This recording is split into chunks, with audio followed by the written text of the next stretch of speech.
은혜 받으실 말씀은요, 누가복음 12장 13절에서 21절까지 말씀입니다. 신약성경 115쪽입니다. 신약성경 115쪽 한 절씩 교독하도록 하겠습니다. 신경 다 피시기 바랍니다. 제가 13절 읽겠습니다.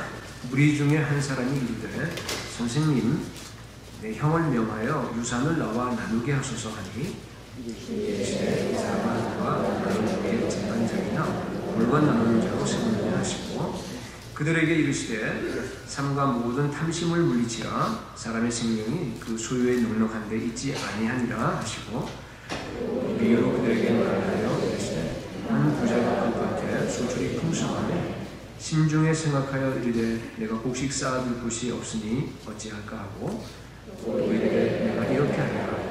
내 곡간을 벌고 더 크게 짓고 모든 곡식과 물건을 거기 쌓아두리라. 또 내가 내 영혼에게 이르되 영혼아, 열에 쓸 물건을 많이 쌓아두었으니 평안히 쉬고 먹고 마시고 즐거워하자 하리라 하되, 하나님은 이르시되 어리석은 자여, 오늘 밤에 내 영혼을 보고 찾으리니 그러면 내 준비한 것이 누구의 것이 되겠느냐 하셨으니, 같이 있습니다. 자기를 위하여 재물을 쌓아두고 하나님께 대하여 부여하지 못한 자가 이와 같으니라. 아멘. 오늘 본문을 보면은요, 이 무리 중에 한 사람이 예수님께 질문을 합니다. 13절에 선생님, 내 형을 명하여서 유산을 나와 나누게 해주십시오. 아마 그 형이 유산을 다 먹어버린 것 같아요. 우리 장자들에게 사실은 2배 몫이 돌아가거든요. 아마 2사람밖에 없다 그러면은 3분의 2가 형이 차지해야 되고 3분의 1이 동생이 차지해야 됩니다. 근데 형이요, 오늘 전체를 다 차지해버린 겁니다. 그래서 예수님께 와서 우리 가정에 하나님의 그 율법대로 정의가 이루어질 수 있도록 좀 와서 도와주십시오 하면서 그렇게 예수님께 부탁을 한 겁니다. 근데 예수님께서는요, 뭐라고 하셨냐면은 14절에서 이 사람아, 누가 나를 너희의 재판장이나 물건 나누는 자로 세웠느냐. 이런 제하에 그 자리에서 거절해 버렸습니다. 당시는 그 민사법원이 따로 없었습니다. 그래서 이런 문제가 생기게 되면요, 랍비에게 갔습니다.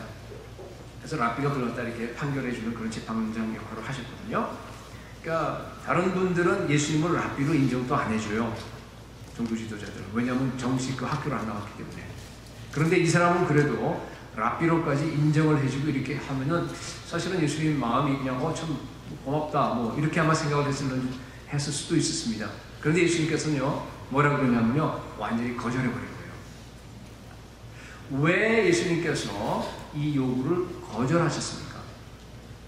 2가지를 생각해 볼 수 있는데, 하나는 뭔가 하면은 사실은 이런 문제가 예수님께 가져올 문제가 아니라는 겁니다. 그리고 또 하나는 뭔가 하면 이것을 통해서 예수님께서 이 모든 무리들에게 물질 생활의 원칙을 알려주려고 하는 겁니다. 많은 분들이 예수님께 나올 때 자기 문제를 해결해 달라고 이렇게 나옵니다. 이 사람은 상속 문제예요. 예수님께 나오긴 하지만은 자기 문제를 가지고 나옵니다. 예수를 통해서 자기 문제를 해결받기를 원하는 거예요. 처음 예수를 믿을 때 뭐 다 그렇습니다. 그리고 교회에서도 그것을 갖다가 묵인을 해줍니다. 그냥 당연한 것으로 이렇게 우리가 알고 그냥 이렇게 다 넘어가고 다 인정을 해줍니다. 그런데 문제는 뭔가 하면 어떤 분들은요, 일평생 그게 안 바뀌어요. 똑같이 그냥 그대로 이어집니다. 그래서 오늘 예수님은요, 뭐라 그러냐면은 그 문제에 대해서 선을 명확하게 지금 긋는 겁니다. 그죠? 방금 14절 여러분 읽었던 그 대답은 뭔가 하면은 거절 정도가 아니에요. 거절을 넘어서 책망입니다. 그죠? 그런 목적으로 내게 오지 말라는 거예요. 제가 보니까 예수님 말씀이 맞아요. 오늘날 교회 정책이 잘못된 거예요. 그죠? 그러니까 처음부터 초신자라고 할지라도요, 예수 믿는 목적을 처음부터 분명히 하라는 것을 지금 예수님께서 오늘 말씀하십니다. 자, 보세요. 사실은 예수님께서 야 내가 너한테 재판장으로 세웠냐 이렇게 얘기를 했는데요. 사실은 재판장이에요. 예수님은. 그렇죠? 마지막 때 예수님께서 양과 염소를 막 나눠서 갈라놓으면 재판장이에요. 물론 물질을 재산을 나누는 분은 아니지만 여러분 예수님은 나누시는 분이에요. 예수님 가는 곳마다 나눔이 일어납니다. 그렇죠? 우리 예수님도 그렇게 말씀하세요. 49절 좀 더 내려가세요. 오늘 본문은 아닌데 밑에 보세요. 한번 49절 보니까 내가 불을 땅에 던지러 왔노니 이 불이 이미 붙었으면 내가 무엇을 원하리요? 여러분 예수님은요 이 땅에 불을 던지러 왔어요. 51절 그 밑에 내려가서 내가 세상에 화평을 주러 온 줄로 아느냐? 내가 너희에게 이르노니 아니라 도리어 분쟁하게 하려 하니로라. 그러면서 52절부터 막 분쟁이 일어나는 것을 갖다 묘사하는데 어떻게 묘사하냐 보십시오. 이후부터 한 집에 5사람이 있어 분쟁하되 셋이 둘과 둘이 셋과 하리니 53절 아버지가 아들과 아들이 아버지와 어머니가 딸과 딸이 어머니와 시어머니가 며느리와 며느리가 시어머니와 분쟁하리라. 세상에 이게 무슨 대단한 거라고 싸우는 장면을 갖다가 왜 이렇게 반복해서 구체적으로 예수님께서 이렇게 말씀하셨어요? 여러분 왜 그렇다고 생각하세요? 이건 여러분 예수를 믿게 되면 반드시 분리가 일어납니다. 지금 그걸 갖다 지금 강조해서 말씀하시는 겁니다. 여러분 예수를 영접하거나 아니면 예수를 배척하거나 둘 중에 하나예요. 중간은 없습니다. 그러니까 싸움이 일어나는 거예요. 한 집에서도 일어납니다. 예수님이 이 땅에 오신 목적은 뭔가 하면요 불을 던져서 분쟁을 일으키게 해서 나누는 겁니다. 여러분 그렇게 될 수밖에 없습니다. 그게 바로 복음이에요. 여러분 예수님께서 이 사람의 요구를 거절한 이유를 아시겠죠? 예수님께서 재판장으로 나누는 것은 맞아요. 그러나 재산을 나누는 것은 아닙니다. 그런 수준으로 내게 나오지 말라는 거예요. 예수님은 여러분 우리 재산에 관심이 있는 것이 아니라 여러분 생명에 관심이 있습니다. 예수를 믿는다는 것은 내가 어떤 필요한 것을 갖다가 예수님께 가서 얻어내는 것이 아니고요. 아니면 또 교회에서 정한 어떤 종교적인 기준에 따라서 내가 가진 것들 내 시간이나 물질 여러 가지 많은 거 있는데 재능이나 그것 중에서 일부를 갖다가 교회에서 요구하는 것을 띄어다가 하나님께 바치는 것이 아니란 얘기예요. 뭡니까? 완전히 내 생명, 내 온 생명 그리고 나의 인생 전체를 갖다 다 드리는 겁니다. 우리는 예수님을 찾으면서도 우리가 예수님을 믿는다고 한다 그러면서도요 이 땅에서 잘 살고 성공하고 건강하고 여러 가지 그런 문제들 우리가 살려고 그런 게 필요하죠. 거기에 대해서 관심이 많습니다. 거기에 굉장히 큰 관심을 갖고 있어요. 근데 여러분 예수님은 그런 데 별로 관심이 없습니다. 별로 중요하지 않아요. 예수님한테는. 예수님은요 이 땅에 아까 불을 던지러 왔다 그랬습니다. 여러분 그런 것들은 이 땅에 있는 거 아닙니까? 불을 던지게 되면 이 땅에 있는 건 다 타버려버립니다. 다 태워버리고 여러분을 갖다 전혀 새로운 삶을 살라고 합니다. 영원한 생명, 하늘나라 생명, 하늘나라 삶을 가르쳐주기를 원하는 것이 바로 예수님께서 이 땅에 오신 목적이에요. 그리고 예수님께서 우리가 나아가는 사람들에게 그런 목적으로 나오기를 원합니다. 그래서 복음을 보면요 굉장히 아주 철저합니다. 레이컬합니다. 그래서 그 복음을 받아들이는 사람, 진정한 복음이 딱 떨어지게 되면요 그 복음을 받아들이는 사람은 예수를 경배합니다. 우리 아까 막 경배하고 찬양하고 그랬잖아요. 그러나 그 복음을 갖다가 받아들이지 않고 거절하는 사람들은요 미워합니다. 배척합니다. 그리고 떠나버립니다. 중간이 없습니다.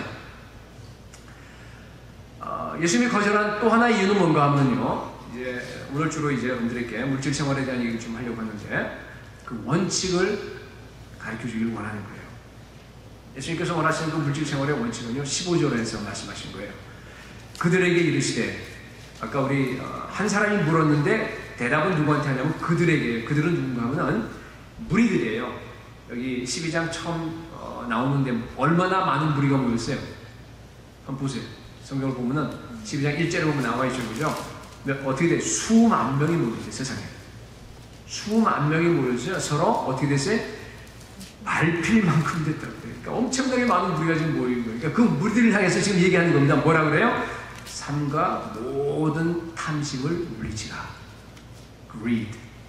탐심을 물리치라 그래요. 사람의 생명이 그 소유에 넉넉한 데 있지 아니하니라. 여러분, 이것이요 물질 생활의 원칙입니다.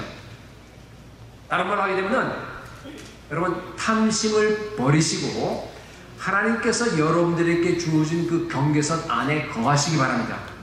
그게 여러분 물질 생활에 너무 중요한 원칙이에요. 여러분, 잊어버리면 안 됩니다. 여기에 아마 제가 보기에는 이 동생은요 굉장히 능력이 있는 사람 같아요. 요새 같으면은 직장도 좋아요. 그래서 돈 많이 벌어요. 그리고 이미 쌓은 것도 꽤 있어요. 그렇죠? 그런데 형은 무능해요. 그래서 그 부모의 그 상속을 갖다가 형이 다 차지해버린 거예요. 왜냐하면 그거 다 차지해도 동생보다 못한 거예요. 그렇죠? 이유가 있으니까 그런 겁니다. 충분히 이렇게 추측해 볼 수 있어요. 왜 그러냐면은 이 동생의 이 문제를 가지고 그 다음에 곧장 이어서 이 어리석은 부자 비유하지 않습니까? 그 부자는 부자예요. 그러니까 동생을 빗대서 지금 얘기하는 거예요. 그렇죠? 그러니까 사실은 자기 창고에 굉장히 많이 있는데 자기 권리를 끝까지 주장하는 거예요. 자기 형까지 소송해서라도 그걸 받아내고 싶은 그런 마음을 갖다 가르쳐서 탐욕이라고 그러는 거예요. 우리 이제 그런 상황에 여러분들 가운데 있을는지 모르겠는데요. 그러면요, 여러분 형이 차지하기 전에 미리 주십시오. 그게 우리 그리스도인의 삶이에요. 자기 권리를 포기하는 거예요, 언제나. 그죠? 예수님은 사유재산을 인정하십니다. 여러분, 우리 인간에게 소유하려고 하는 그런 본능이 있어요. 네. 그거 절대로 그 본능을 갖다가 우리 하나님께서 무시하지 않으세요. 여러분, 세이빙 할 수 있습니다. 세이빙스 어카운트 열 수 있습니다. 얼마든지 저축해야 됩니다. 예수님도 세이빙스 어카운트가 있었어요. 그죠? 옛날엔 그게 은행이 아니고 뭐예요? 동괴장. 그래서 가룟 유다가 그걸 갖다가 갖고 다녔지 않습니까? 관리했지 않습니까? 금방 있는 대로 다 쓰지 않았어요. 다 규모 있게 다 하셨습니다. 근데 여러분, 탐심은 죄예요. 그러니까 탐심과 하나님이 주신 그 본능으로서의 그 내가 소유하려고 하는 그런 본능과 차이가 뭡니까? 뭔가면요, 하나님이 주어진 그 경계선 안에서 머물지 않고 그걸 벗어나려고 그러면 그건 탐심입니다. 그렇죠? 꼭 재산뿐 아니에요. 나의 재능, 나의 자녀, 나의 뭐 여러 가지 건강, 뭐 여러 가지 다, 나의 모습 다 있습니다. 그죠? 그러니까 누구나 보면 하나님께서 우리가 이 땅에서 짧은 80년 동안 살아있는 동안에 어떤 그 경계를 지어주세요. 이렇게 너는 이렇게 생긴 요 모양으로 일평생 살다가 와. 너는 이 정도의 경제적인 규모를 가지고 살다가 나한테 와 하면서 이렇게 하나님께서 바운드리를 갖다가 여러분 정해 주십니다. 그 경계를 우리가 어떻게 압니까? 쉬워요. 하나님께서 지금 여러분께 주신 물질이 그게 여러분들의 경계입니다. 정확한 경계예요. 그렇기 때문에 여러분, 경계선 안에 계셔야 돼요. 경계선을 벗어나려고 다른 사람들하고 비교하고 그 다음에 그 안에서 여러분들 빚지고 소비 생활하면 안 됩니다. 그건 비성경적입니다. 10편 16편 6절에 보니까요, 내가 줄로 재어준 구역은 아름다운 곳에 있으며 나의 기업이 실로 아름답도다. 하나님께서 지금 주신 것이요, 하나님께서 세밀하게 줄로 딱 재어서 여러분들에게 정확하게 경계선을 갖다 주신 겁니다. 여러분, 그 안에 거하는 것이 가장 큰 행복입니다. 만약 하나님께서 내가 아파트에 사는 것이 나의 경계라 그러면요, 일평생 동안 감사하면서 아파트에 사시기 바랍니다. 비교하지 마세요. 그게 하나님께서 살다 오라 그런 겁니다. 물론 숙명주의가 아니에요. 돈 벌려고 노력하지 말라 그런 얘기 절대 아닙니다. 노력하셔야 됩니다. 그런데 여러분, 돈이든지 뭐든지 다 여러분들이 노력한다고 다 됩니까? 여러분 아시지 않습니까? 그렇잖아요. 내 모습도 그렇고 나의 자녀도 그렇고 다 그렇습니다. 그 안에 살면 돼요. 그 안에 내가 왜 이렇게 못생겼냐, 내가 왜 이렇게 머리가 별로 안 좋냐, 뭐 이렇게 생각할 필요가 없다는 얘기예요. 그냥 감사하게 사십시오. 하나님 주신 거 갖다 잘 관리하세요. 뭐든지 다 저축하시고 자녀를 위해서 교육도 잘 시키시고, 그러나 중요한 것은 뭔가 하면 여러분, 그 안에서 자족하는 삶을 사는 겁니다. 그게 바로 오늘 가르쳐주는 우리 물질생활의 원칙이에요. 디모데전서 6장 6절에서 10절까지 여러분 참 좋아하시는 그 말씀인데 한번 같이 보도록 하겠습니다. 6절 보니까요, 그러나 자족하는 마음이 있으면 경건은 큰 이익이 되느니라. 자족하셔야 돼요. 우리가 세상에 아무것도 가지고 온 것이 없음에 또한 아무것도 가지고 가지 못하리니 우리가 먹을 것과 입을 것이 있은즉 족한 줄로 알지어다. 여러분 먹지 못한 사람 없죠 여기? 입지 못한 사람 없지 않습니까? 그죠? 그러니까 자족하시는 여러분 지금 갖고 있는 것이요 가장 많은 겁니다. 가장 최선입니다. 자 보세요. 그 다음에 부하려 하는 자들은 시험과 올무와 여러가지 어리석고 해로운 욕심에 떨어지나니 그 사람으로 파멸과 멸망에 빠지게 하는 것이라. 여러분 부하게 하면요 여러분 파멸됩니다. 멸망해요 여러분. 네. 그 다음에 이제 돈을 사랑함이 일만하게 뿌리가 되나니 이것을 탐내는 자들은 미혹을 받아 믿음에서 떠나 많은 근심으로 자기를 찔렀더라. 여러분 경계선을 인정하지 않으면 여러분들께 파멸입니다. 그게 탐심이에요. 탐심 때문에 그렇습니다. 그것이 나한테 들어오면 미혹당합니다. 속아요. 그래서 돈을 추구해야 됩니다. 돈을 사랑해야 돼요. 쫓아가다 보면요 결국 많은 근심으로 여러분을 찌르고 여러분들을 갖다가 망해버려요. 예수님께서 씨 뿌리는 비유에서도 그것을 갖다가 명확하게 얘기합니다. 가시떨기가 교회를 갖다가 10년 예수 믿고 나서 20년 다니는데 똑같아요. 어제나 오늘이나 똑같아요. 전혀 다르지 않아요. 그냥 똑같이. 신앙이 전혀 성장하지 않습니다. 예수님께서 뭐라 그러죠? 그걸 갖다가 가시떨기 밭이라는 얘기예요. 그렇죠?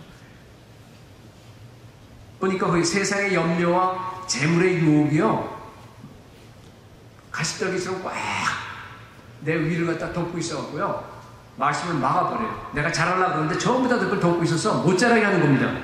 여러분 이 사람들은요 아무리 말씀을 듣고 오래 교회를 다녀도 결실하지 못합니다. 결실하지 못하다는 얘기는요 그게 심각한 말입니다. 그게 파멸이에요.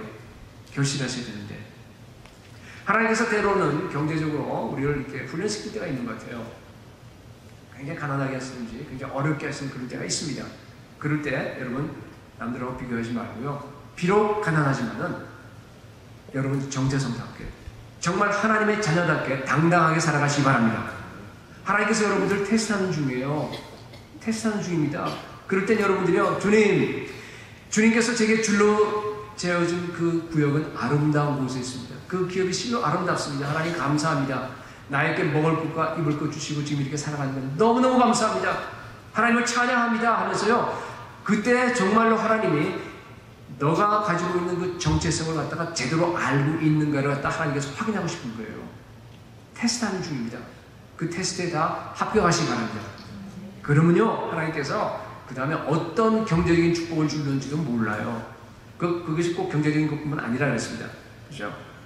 근데 만약에 경제적인 축복을 안 준다고 하더라도 상관이 없습니다. 그냥 그 경계선 안에 사는 것이요 가장 행복해요. 나중에 되다 보면요 여러분이 그 물질적인 모든 것을 극복하게 돼버려요. 넘어가 버립니다. 그게 별로 의미가 없어져 버립니다. 여기 보니까 단순히 탐심을 버리라 그러지 않고 뭐라 그랬어요? 삼가 모든 탐심을 버리라고 해요. 그게 무슨 말이에요? 여러분 탐심이라고 하는 건 그냥 단순하게 여기 물질적인 어떤 돈에 대한 것만은 아닙니다. 그렇죠? 탐심이라고 하면 모든 걸 다 포함하는 거예요. 그렇죠?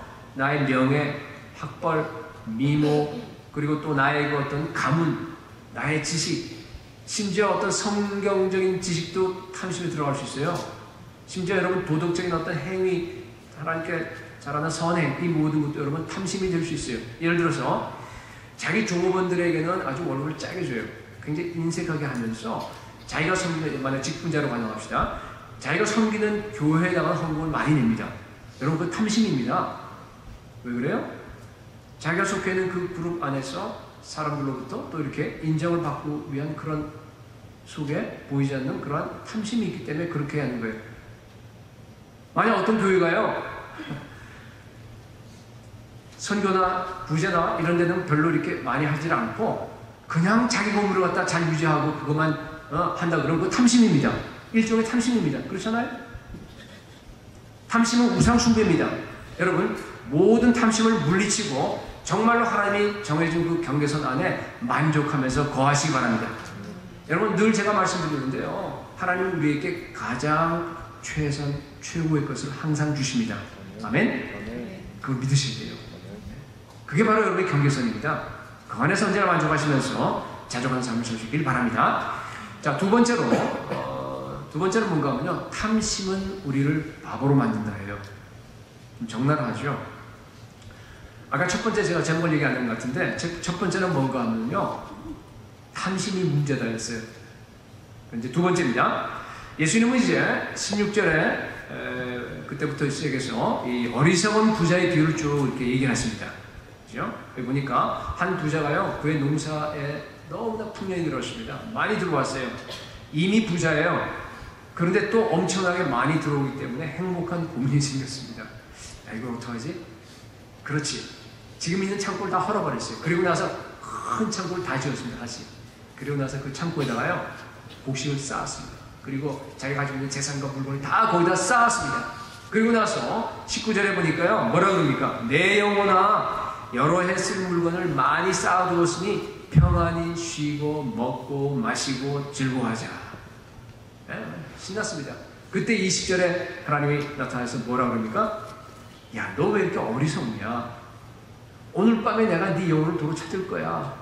그러면 이렇게 많이 쌓아놓은 것들이 누구의 것이 되겠느냐, 이렇게 물으시는 그런 내용입니다. 예수님이 어떤 한 사람을 지적해서 야, 이 바보야 한 적이 한 번도 없어요. 근데 여러분, 이게 우리 번역은 그냥 뭐 어리석은 이렇게 말로 되어 있지만요, 그게 헬라어로 갖다 영어로 번역해버리면 뭔가 하면 you fool, you stupid, 그런 뜻이에요. 야, 이 바보야라는 뜻이에요. 네. 돈이요, 사람을 바보로 만들어요. 네. 영적으로 장님이 되게 만들어버립니다. 왜 바본가 하면요, 이 사람은 지금 세상의 실체가 뭔지, 영원한 것이 뭔지를 다 하나도 분간하지 못하는 거예요. 네. 어떻게 자기가 쌓아놓았다고, 그죠? 내가 마음껏 먹고 마시고 기뻐하자라고 이렇게 얘기할 수 있어요. 그건 말이 안 되는 얘기입니다. 네. 요새 말하면 이런 거예요. 내가 부동산에 많이 투자를 해놨어요. 그래서 이제는 건물에서 나오는 집세만 받더라도 한 달에 몇만 불이 돼요. 그리고 또 일부는 또 분산으로 주식에도 투자하고 또 현금도 투자해서 그냥 정말 완전히 다 만들어놨어요. 그래서 아, 이제 됐다. 이제는 안전하구나 라고 생각하는 겁니다.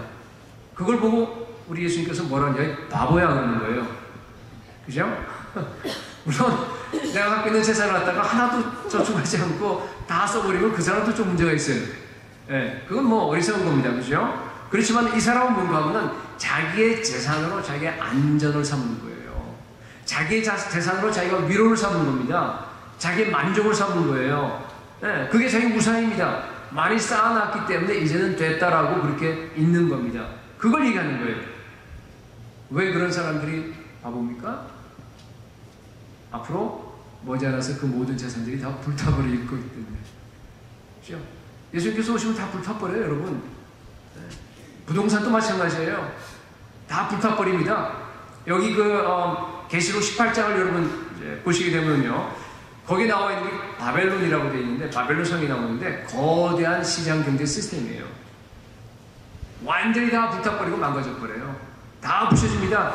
예. 여러분, 돈에 욕심이 좀 있는 분들은요, 제가 권고하는데 매일 하루에 한 번씩 요한계시록 18장을 읽으시기 바랍니다. 그거 보시게 되면요, 실체가 뭔지 그냥 드러나요. 세상의 실체가. 그때 여러분 망했다고 통곡하면서 정말 완전히 다 희망이 없어져 버리고 완전히 정말 바닥에 주저앉아버리는 그런 사람들이 있는데 누굽니까? 그 거대한 시장 경제 시스템에서 돈을 번 사람들, 부자들이에요. 세상 부자들입니다. 여러분, 이 세상에서 영원한 것은요, 하나님 나라 하나밖에 없습니다.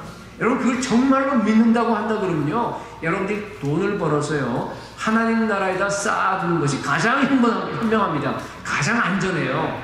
그것이 가장 확실합니다. 그래서 본문 좀 아래에 내려와서 33절 한번 보십시오. 아주 예수님께서요, 무슨 말씀하시는지 한번 잘 귀를 기울여 보세요.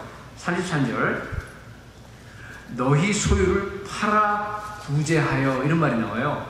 여러분 부동산이나 여러분 주식을 팔라는 얘기예요. 구제하라는 얘기예요. 가난한 사람에게 그냥 나눠주라는 겁니다. 성경을 위해서 그냥 쓰라는 얘기예요. 그 다음에 보세요.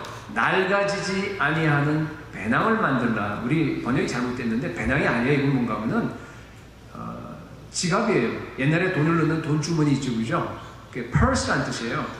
그 돈주머니를 만들라, 그런 뜻이에요. 어떤 지갑인가 하면은요, 곧 하늘의 돈바, 하늘에 있는 지갑이에요. 다함이 없는, 소진되지 않는 뜻입니다.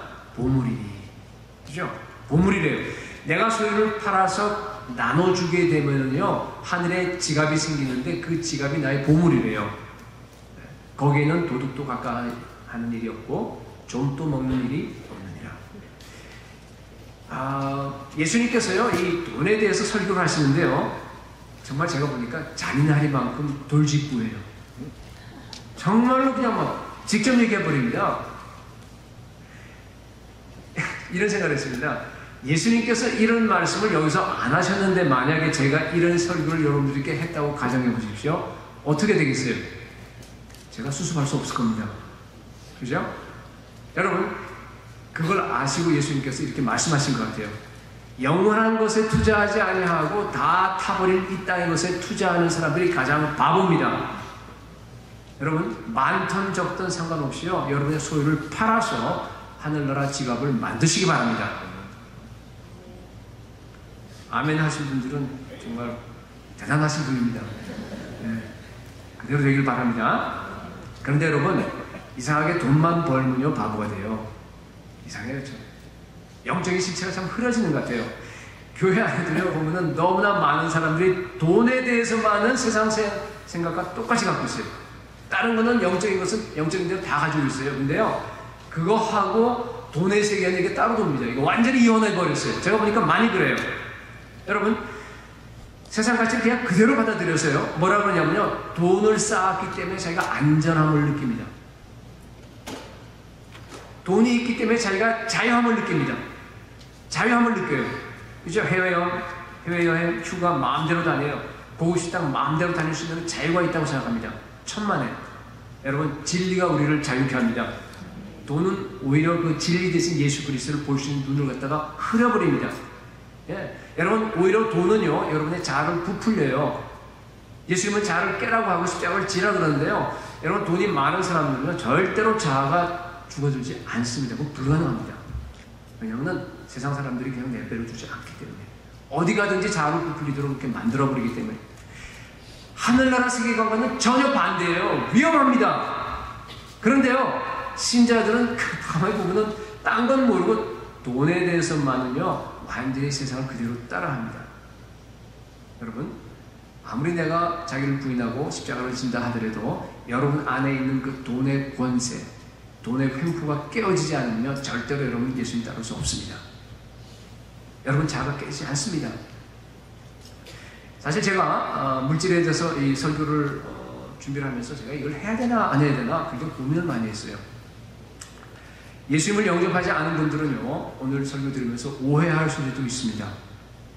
예수님을 영접했다 하더라도 여러분들 아직까지 예수님을 만나지 않은 분들은요, 굉장히 이 설교가 부담스러울 겁니다. 이걸 해야 되나? 제가 사실은 이 평신도 생활을 하도 오래 했기 때문에 이 목사님들이 이 돈에 대한 설교, 물질에 대한 설교를 하면 제가 참 기분이 안 좋았어요. 앉아있는데 막 속에서 분노를 느낀 적도 있었어요.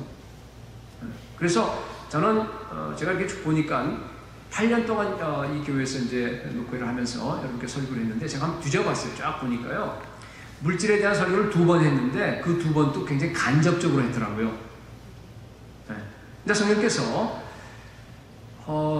그러지 말라라고 하는 그런 마음을 저한테 주셨어요. 성경에 나와 있는 그대로 얘기하라고. 제가 이렇게, 그래서 처음입니다, 사실은. 그러니까 물질을 갖다가 간접적으로 이해를 하지 않고 정말 예수님께서 말씀하신 그대로 여러분들에게 예수님 방식으로 얘기한 건 지금 처음일 겁니다. 아직은 안 됐어요. 이제 앞으로 더 가면 나와요.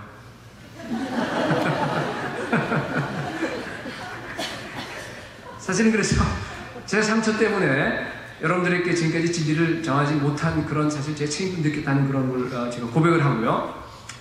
복음서 중에서 이 누가복음을 읽어보게 되면요, 참 이상하게 물질에 대한 얘기가 굉장히 많이 나와요. 예수님께서 물질을 왜 이렇게 자주 얘기하시는지. 비유를 갖다가 39번 하셨는데요, 그 11번이 전부 다 물질에 대한 비유예요. 돈에 대한 비유입니다. 엄청나게 많으세요. 네. 다른 어떤 주제보다 예수님께서 돈에 대한 주제를 가장 많이 말씀하셨어요. 다른 주제라고 하는 것은 이제 자기 자신에 대한 거죠. 그건 물론 그 빼고 나서 나머지 전부 다 물질입니다. 왜 그러냐 하면 여러분, 이 돈이라고 하는 것이 단순한 돈 문제가 아니기 때문에 그래요. 예수님께서 우리에게 말씀하신 겁니다. 내가 어떻게 돈을 벌고 내가 어떻게 내 돈을 남에게 나눠주고 기부하고 하는 그런 건요, 영적 생활입니다. 그래서 여러분 물적 생활이 아니에요. 영적 생활입니다. 여러분 돈은 신앙의 지표입니다. 여러분의 신앙의 모든 면하고요 돈이 다 연결되어 있습니다. 특히 돈을 주는 걸 보게 되면 여러분들의 영적 상태를 갖다 그대로 알 수 있습니다. 아마 믿으려고 그러지 않을 겁니다. 여러분들이요. 여러분 잘 생각해 보세요. 그리스도인들의 덕목 중에 가장 중요한 게 뭔가 하면 믿음, 소망, 사랑이에요. 그죠? 그런데 보세요. 왜 내가 돈을 갖다가 아주 관대하게 남들에게 내 입을 손을 띄어다가 남에게 주지 못합니까? 믿음이 없어서예요. 정말로 하나님이 나를 보호하시고 정말로 하나님이 나의 안전을 책임지시고 하나님이 나를 돌보시고 하나님이 나의 정말 말 그대로 사랑하는 아버지가 되시고 온 우주를 갖다 다 가지고 있으면서 나를 사랑하시는 상속자가 된다라고 정말로 여러분이 한번 생각해 보십시오. 그죠? 그렇게 생각하지 못하기 때문에 우리가 주지 못하는 거예요. 믿음이 없었어요. 여러분이 인색한 성품 때문이 아닙니다. 그건 뭔가 믿음의 문제입니다. 믿음은 언제나 이것은 하늘나라 소망을 기반으로 합니다. 그렇죠? 우리가 믿음이라고 하는 것은 눈으로 보이는 것으로 해야 하는 것이 아니라 보이지 않는 것으로 걸어가는 것을 우리가 믿음이라고 합니다. 보이지 않는 것은 뭔가 하면요, 영원한 세계입니다. 하늘나라예요. 하늘나라의 그 소망으로 충만한 사람들은 믿음이 충만하게 되어 있습니다. 그죠? 네. 여기 이 땅에서 내가 식당에서 정말 좋은 식당에서 음식을 먹고 정말 좋은 집에 살면서 좋은 차를 갖다가 타고 있다고 하는 그에 대한 가치가 내가 앞으로 보이지 아니하는 저 하늘나라에서 누릴 가치보다 훨씬 더 크다는 얘기예요. 그렇기 때문에 못 주는 겁니다. 다시 말해서 소망이 없는 거예요. 그렇죠? 이게 연결되어 있습니다. 그리고 동시에 여러분들이요, 내 자신이나 내 가족을 사랑하는 그런 그 이기적인 욕망, 이기심이 우리 성경에서 항상 하나님을 그냥 가장 사랑하라, 이웃을 내 몸과 같이 사랑하라 그렇게 계속 얘기하는데도 그 사람보다 훨씬 더 이기적인 사랑이 커요. 그렇기 때문에 못 주는 겁니다. 명확하시죠? 이거는 돈 문제가 아닙니다, 여러분. 이건 믿음의 문제예요. 소망의 문제입니다. 이것은 사랑의 문제예요. 다 연결되어 있습니다. 그래서 여러분들이 돈을 나눠주는 걸 보게 되면요, 여러분들의 영적인 상태를 알 수 있는 거예요. 영적인 지표입니다. 딴 건 하나도 안 보입니다. 근데요, 이 돈이라고 하는 것은 계량화시킬 수 있는 겁니다. 제가 얘기하는 헌금이나 뭐 이런 거는요, 꼭 교회만 내는 걸 얘기하는 건 아니에요. 여러분들이요, 물질을 가지고 어떻게 다른 사람께 주느냐 하는 것이 바로 여러분 정체성입니다. 여러분 자신입니다. 여러분이 누구냐 하는 것을 가장 잘 알 수 있는 겁니다. 여러분, 예수를 우리가 믿는다는 것은 우리를 정말 그 악한 세력에서, 어둠의 세력에서 우리 건져주셨어요. 그래서 주님께서 우리가 딱 하나님의 자녀로 예수 그리스도의 소유로 만들어 주셨어요. 그래서 예수님 감사합니다. 주님께서 나를 예수의 소유로 그 핏값을 주고 사서 나를 구속해 주신 너무너무 감사합니다. 그 놀라운 구원을 내가 찬양합니다 하고 계속적으로 입으로는 찬양을 합니다. 그런데요, 물질에 대해서는 이직합니다. 만약 그런 사람이 있다고 가정한다 그러면요, 뭔가 잘못된 겁니다. 이게 안 맞는 거예요. 그 입술이 정말 진짜의 고백일까요? 여러분, 다시 말씀드립니다. 오해하지 마세요. 교회에서 돈이 필요해서 여러분들께 이런 설교하는 거 아닙니다. 교회의 머리 대신 예수 그리스도는요, 여러분의 물질을 얼마 내든지 전혀 관심이 없습니다. 전혀 관심 없어요.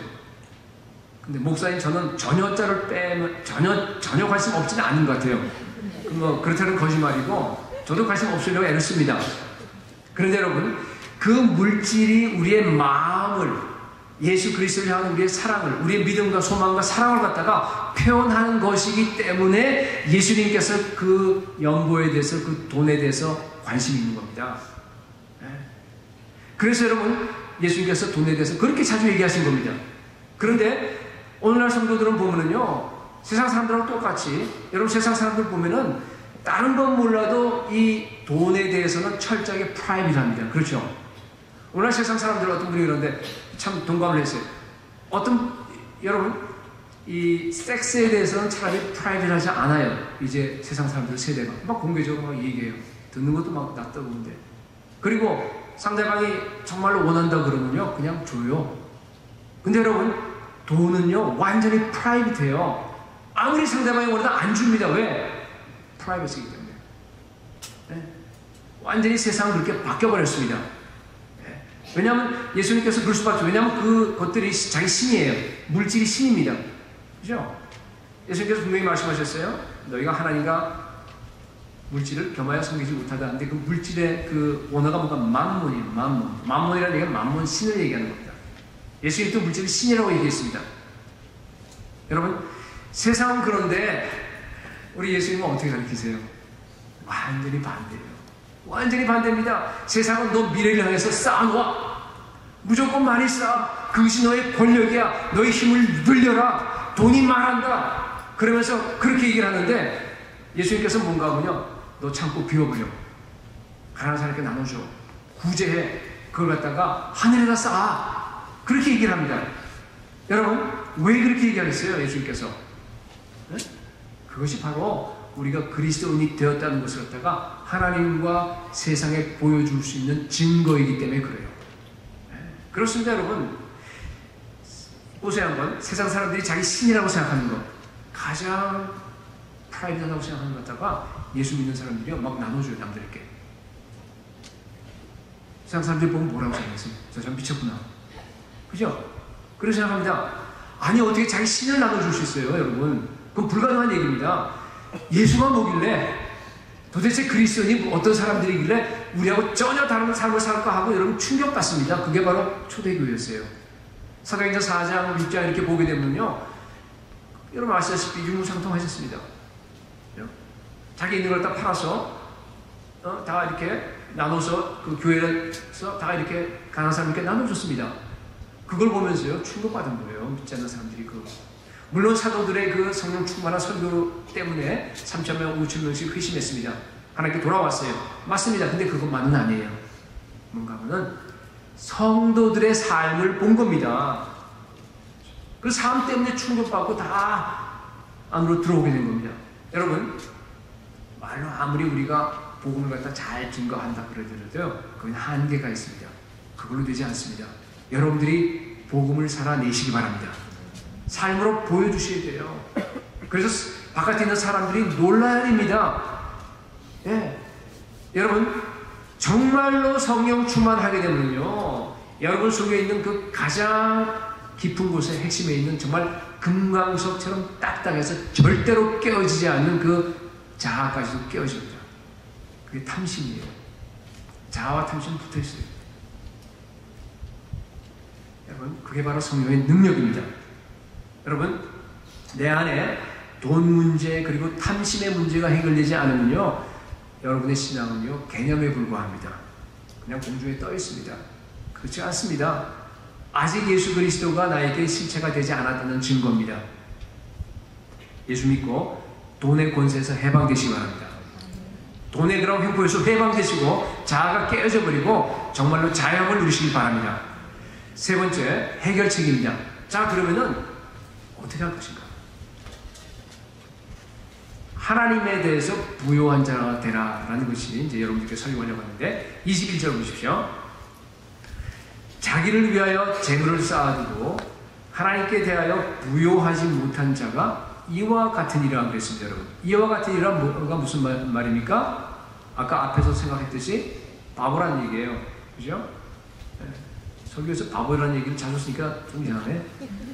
그죠? 근데 하여튼 뭐 제가 쓴 게 아니라 예수님이 쓴 거니까 이와 같다 그랬어요. 이 문장을 갖다가 한번 좀 바꿔보세요. 한번 뒤집어서 한번 얘기를 해보세요. 무슨 말이 됩니까? 자기를 위하여 재물을 쌓아두지 아니하고 남을 위해서, 하나님을 위해서 자기 재물을 갖다가 다 나눠준다고 한다면은 어떻게 되는 거예요? 하나님께 대해서 부요한 자다, 그런 말이죠. 여러분, 하나님께 대해서 부요한 자가 되시기 바랍니다.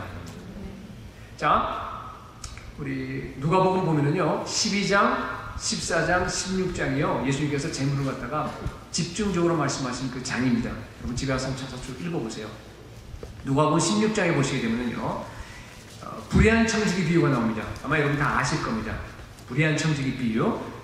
너 이제 끝났다, 이제 세마라 하니까 자기가 어떻게 했어요? 그걸 가지고서 기름 100말 같으면 50말을 줄여라 뭐 이렇게 여러분 아시지 않습니까? 그러니까 거기에 결론입니다. 예수님께서 9절의 결론을 말씀하시는데 이런 말씀이 있습니다. 내가 너희에게 말하노니 불의의 재물로 친구를 사귀라. 그리하면 그 재물이 없어질 때, 언제 없어집니까? 최후의 심판 때, 불타버릴 때 그들이 너희를 영주할 처소로 영접하리라. 옛날 번역에 영원한 처소가 더 좋아요. Eternal dwelling. 영원한 처소로 영접하는데 누가 영접합니까? 그들이 누굽니까? 앞에 문맥을 보게 되면 뭔가 하면요, 친구들이에요. 복수로 되어 있습니다. 친구들이 누굽니까? 이 땅에 살면서 내가 불의한 재물로서 사귀어둔 친구들이에요. 여러분, 이 땅에 있는 재물들은 다 불의합니다.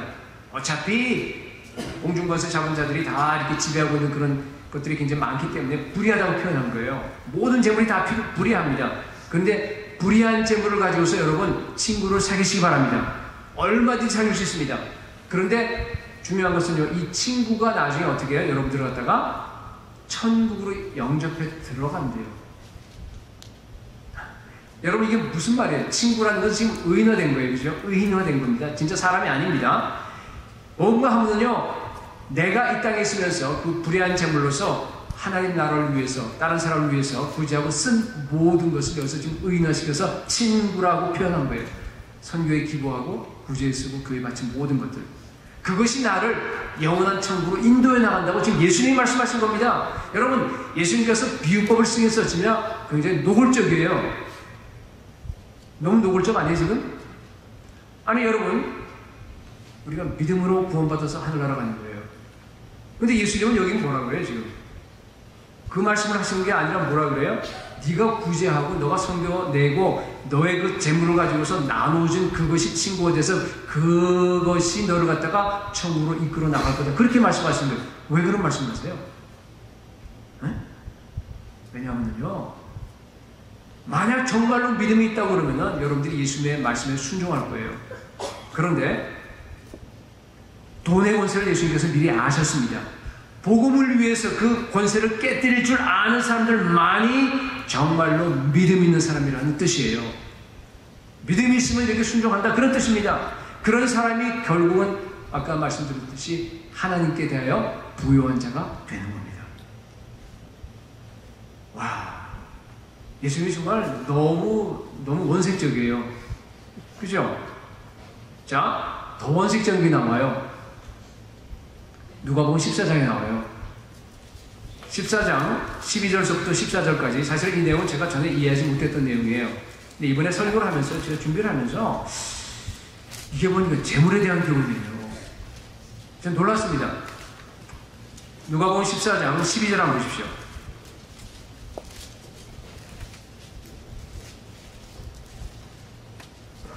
또 자기를 청한 자에게 이르시되, 어떤 분이 아마 예수님을 갖다가 식사 잔치에 초청을 했어요. 예수님이 아마 사회적으로 굉장히 큰 사람으로 이렇게 생각했던 거예요. 그죠? 자, 근데 그 사람에게 무슨 말씀 하시는가 보세요. 아마 이 말을 듣고 그 사람 얼굴이 막 부글부글 불어했을지도 몰라요. 보세요. 뭐라 그러냐면은, 네가 점심이나 저녁이나 베풀거든 벗이나 형제나 친척이나 부한 이웃을 청하지 말라.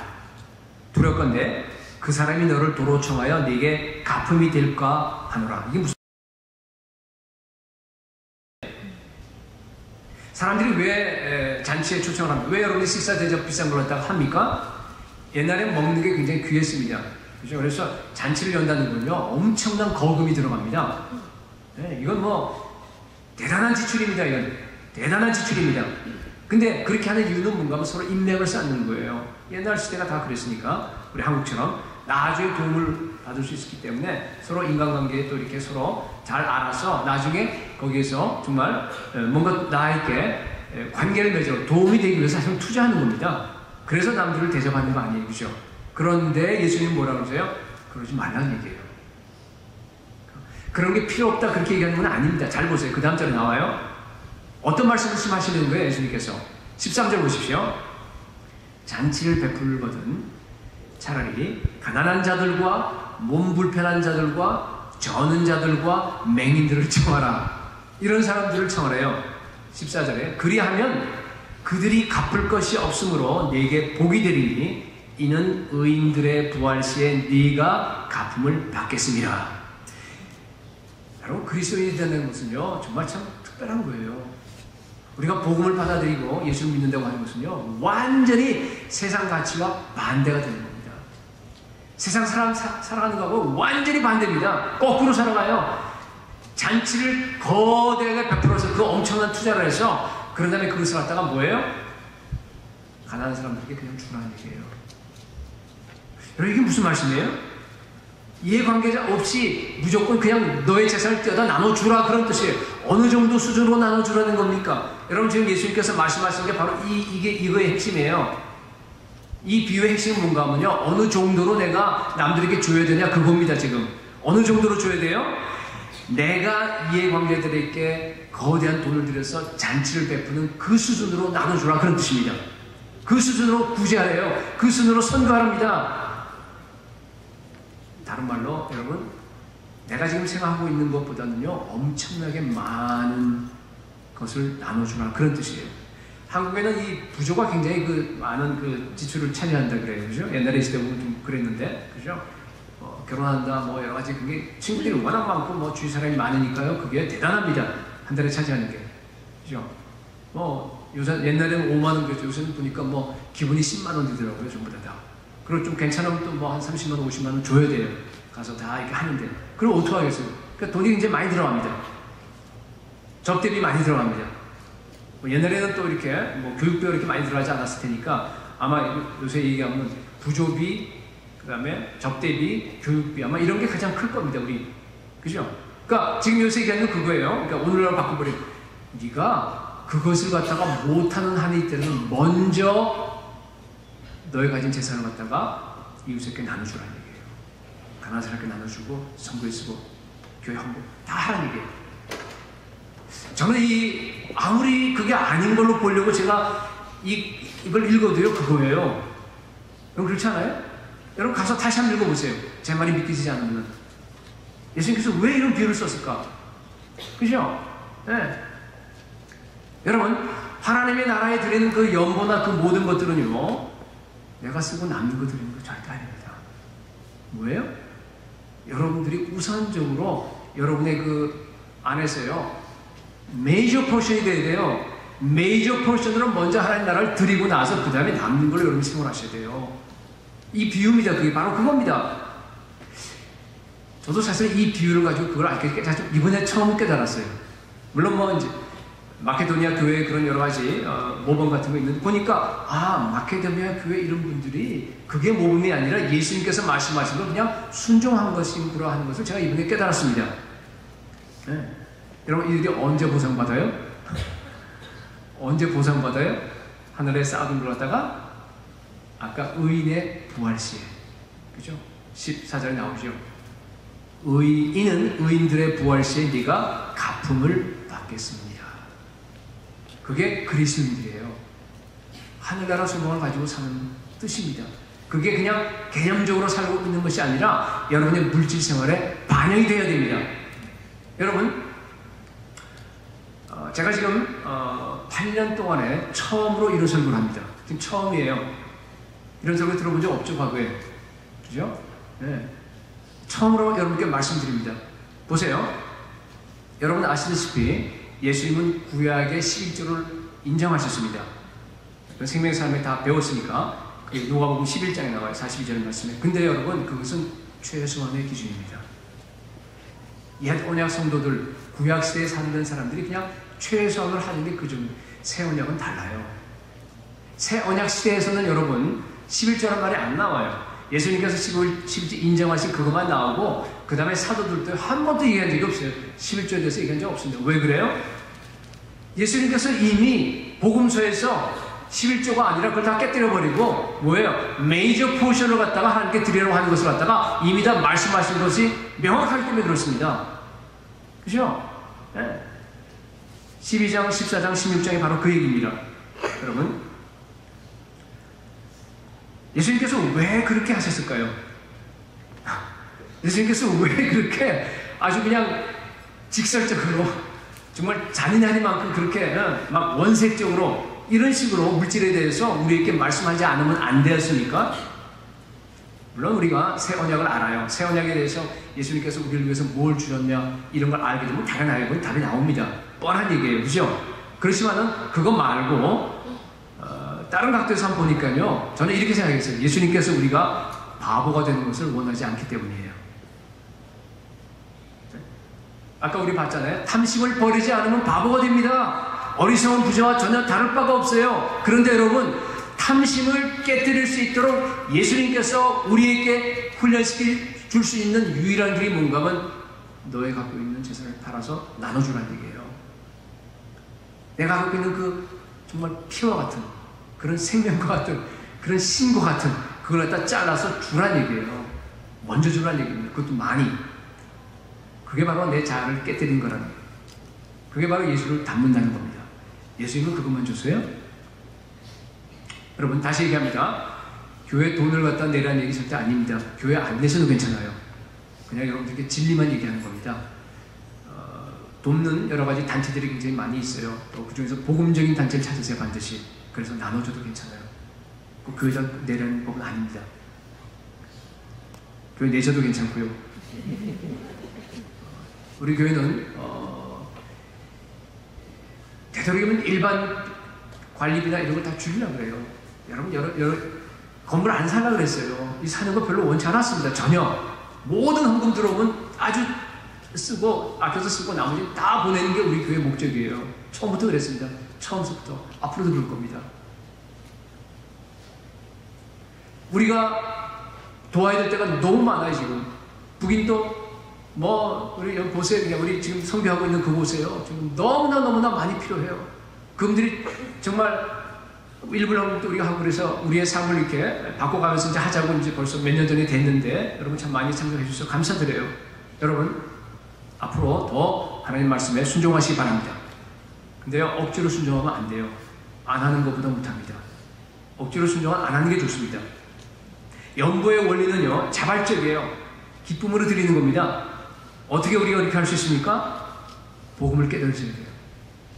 정말로 복음을 깨닫고 정말로 예수를 만난 사람들이 하는 겁니다. 우리는 이미 부자이기 때문에요. 내 재산을 갖다가 남에게 떼어줄 수 있는 겁니다. 우리가 이미 부자이기 때문에. 그죠? 여러분 예수 믿기만 다 부자가 됩니다. 언제나 충만합니다. 예수 그리스도가 십자가에서 나를 위해서 해주신 그거만 생각하면요. 내 영혼이 항상 충만합니다. 항상 기쁩니다. 나는 하늘의 모든 걸 다 갖고 있어요. 하늘의 신앙은 복이 다 나한테 지금 와 있습니다. 그 복으로 정말 언제나 차고 넘칩니다. 더 이상 받을 복이 없어요. 이제는 나눠주는 것밖에 없어요. 돈이 없으니까 돈은 잘 못 나눠주겠지만은 그러나 내가 갖고 있는 시간, 나의 인생, 나의 그 재능, 나의 모든 걸 갖다가 내가 너무 사랑하고 나를 위해서 자기를 죽이시고 정말 십자가에서 피를 흘리시고 다 모든 걸 쏟아 부어주신 바로 그분에게 내가 드리는 겁니다. 그 안에는 우리의 돈도 포함이 된다. 그런 뜻입니다. 그렇게 우리가 나눠줄수록 나는 더 충만해집니다. 여러분 우리는 하나님의 자녀입니다. 온 우주를 소유한 그분이 바로 우리 아버지가 되십니다.